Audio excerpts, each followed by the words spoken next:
This is a production of Cornell University.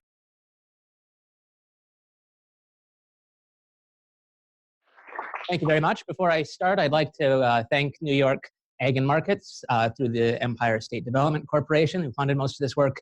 I'd also like to thank the technician team at the Smart Lab at Cornell Agrotech in Geneva, and also the Rose and Vian's Lab for their help, especially with the HPLC.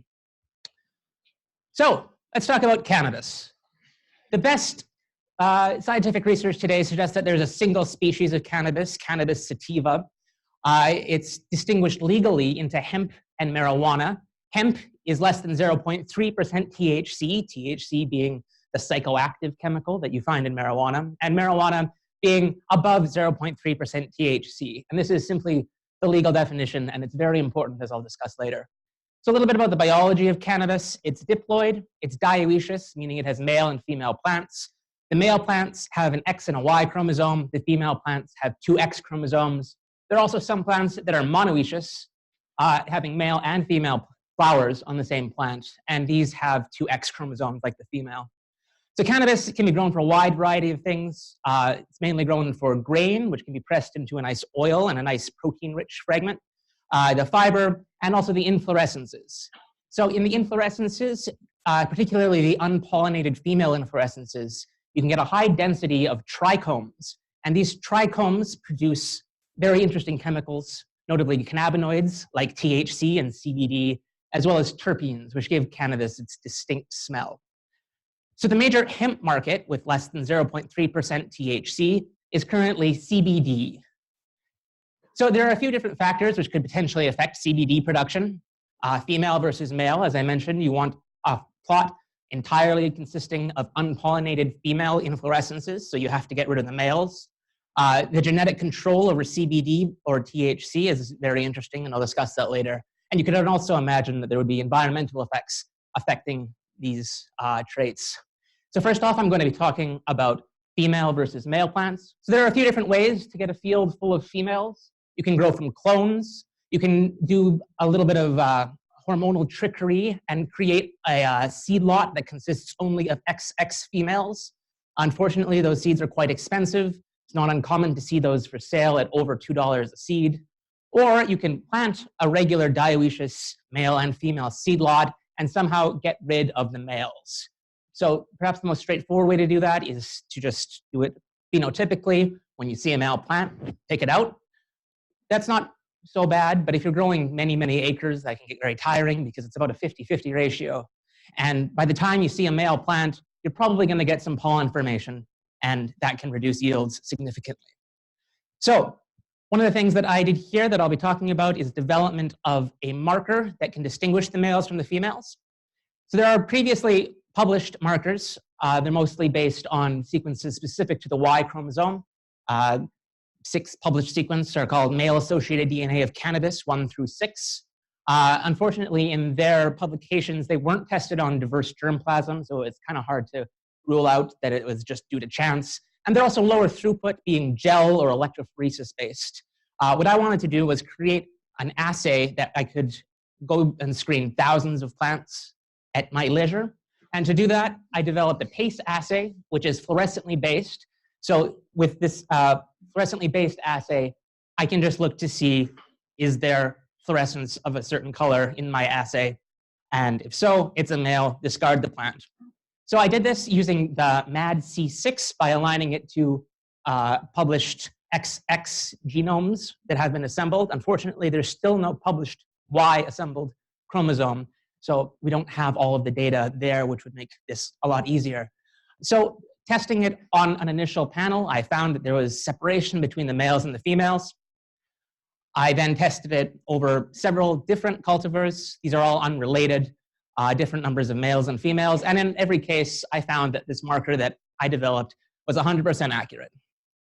So then came the real acid test of this marker. For our 2019 CBD variety trials, we had 13 different dioecious cultivars that we wanted to only plant the females out. So we screened several thousand plants.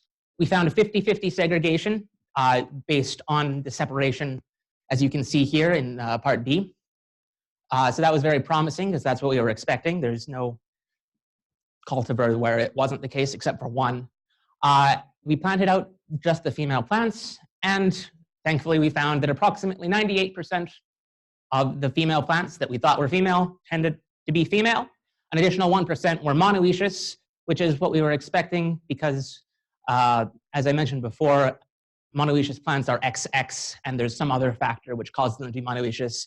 And then the remaining 1% of the ones that I tested, it seems like it was at least mostly original miscalls. If I tested the same plant again, it showed up as a male.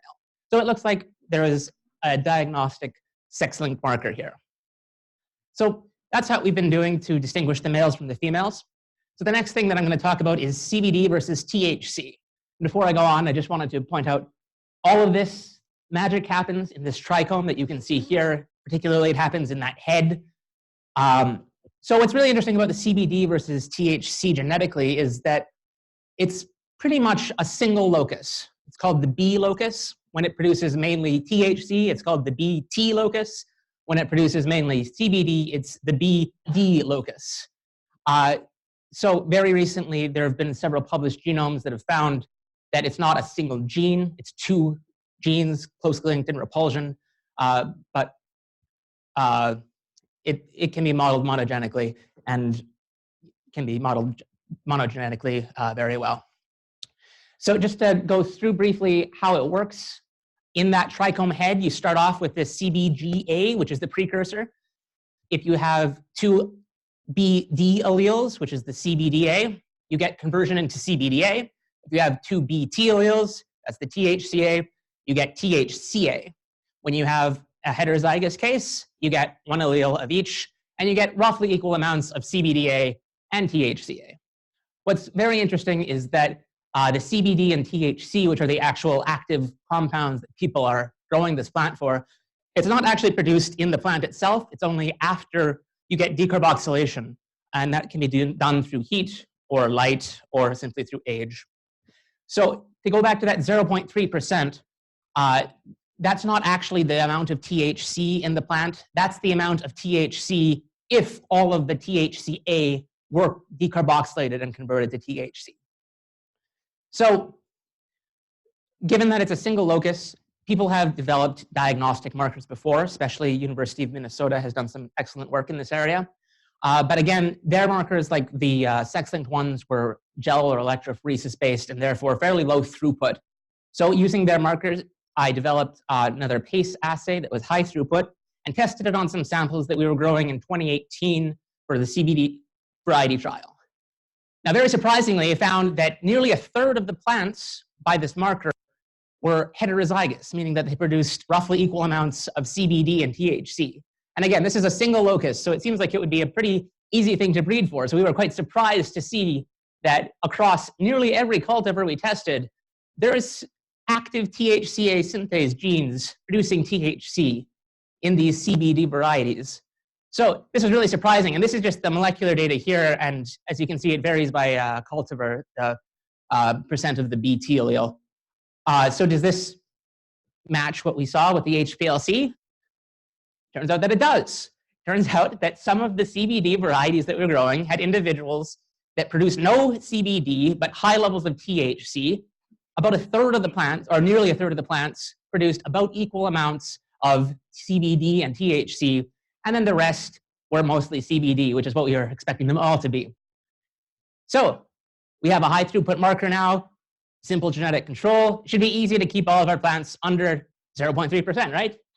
Unfortunately, that's not the case. You can see this red line here. That's 0.3% total potential. So that's what happens if you take all of the THCA, convert it to THC.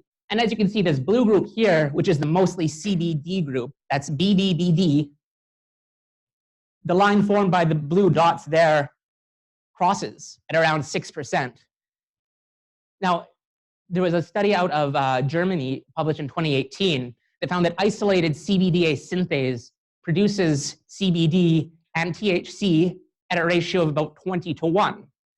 So if that in vitro were exactly the same in vivo, which is a big jump, you would expect to see that 0.3 times 20, 6%. So there you see it cross around 6%. So it looks like the in vitro work matches the in vivo work fairly well. Just to get a close-up here, so this is not the 2018 data, but rather the BD group of the 2019 data that we're still working to process.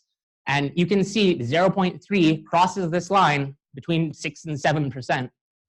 So this means that if you're growing hemp for CBD and it gets above 7%, chances are it's going to be hot for THC. And that's a serious problem because most farmers, their lower bound is around 10%. So this is going to be a serious problem coming up. So I guess I should take a step back. In the 2018 Farm Bill, what changed was instead of just looking at the THC, they were looking at total potential THC. So last year, it's okay. A lot of people passed unless they were growing, anything in the red or the green. But in future years, if we're going to stay with 0.3 total potential, that's going to be a big problem. The last thing that we were considering was maybe there's an environmental effect. Can we fix that ratio? I didn't mention this before, but in the 2018 trials, we had it replicated in Ithaca and in Geneva. So in model 4 there, that's including the trial as a factor in the CBD to THC ratio, and we saw no statistically significant effect. So it looks like it's almost entirely genetic. What is kind of interesting is that if you look at models 2 or 6 that include the marker, that doesn't actually appear to affect the total potential cannabinoids. But if you look at any of the models, including the cultivar, it does. So this CBD to THC ratio, this marker, doesn't appear to affect total potential cannabinoids, but explains CBD to THC almost entirely. So in conclusion, we developed high-throughput sexy cannabinoid type markers, developed them and validated them. We found that modern CBD hemp cultivar populations are segregating for cannabinoid type. We found very importantly that even in the best case, BD, homozygous hemp type or CBD type, produces 0.3% THC at around 7% CBD. And neither cultivar per se nor trial really affected the CBD to THC ratio.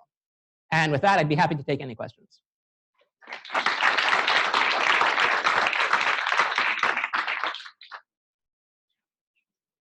My question is, these chemical holiday? If so, how do you explain the fact that it's only given that it's Yeah, so the question is, first of all, are the cultivars open pollinated, and is it dioecious crop? So I guess it really depends on the skill of the breeder. If they kept the marijuana plants, the BT plants, away from the BD plants and scaled it up well, that shouldn't be an issue. I think that the problem is the breeding wasn't great. So I think their pollen control wasn't effective, which is why you're getting introgression of these BT alleles. Has anybody just puts chalcone synthase on the Y chromosome and then it'll just have a red plant? We're actively working towards that. Is there a better way to distinguish males from females? I wish. We are working towards that. At the moment, nobody has convincingly transformed cannabis. So at some point, it would be great if we could make male plants red, but we're not there yet. Has there been any research into curing methods? So maybe if you have these high CBD lines, is there a way that you can cure it a little bit differently so you're not getting that THC activated? Or so can you cure the plant differently so you don't get a high THC? So the ratio of THCA to THC mattered last year, but this year it doesn't matter at all. So the actual plant is the thing that's producing the CBD or the THCA. And then once the plant is harvested, it's pretty much set. But there's conversion of THCA to THC after that, and there could be potentially methods of drying that would change that ratio. But with the 2018 Farm Bill and the more recent 2019 USDA interim final ruling, it doesn't matter the THC, it's THCA plus THC. We have time for one more quick question. Would people be okay with a GM? Would people be okay with a GM hemp plant? No. I say no. Hemp has a bit of a reputation as a hippie plant. So I think people would be against it on principle. That's what the general tone of cannabis meetings is. I mean, there's a lot of cool things you could do if you could do a genetically modified cannabis plant, but market-wise, I don't think we're there as a society yet. But if you put it in the mail, you don't. If you put it in a mail and you don't grow the males, yeah, that would be great. That's essentially how the male sterile maize is allowed to it's GM, but it doesn't get into the hybrid. Right? So that's how the Japanese market opened up real quick. Another thing that's GM. Because it doesn't count, because it doesn't go into the things. So the Japanese, for example, had no problem accepting maize hybrids that are produced by a GM process, because the GM doesn't go into the hybrid.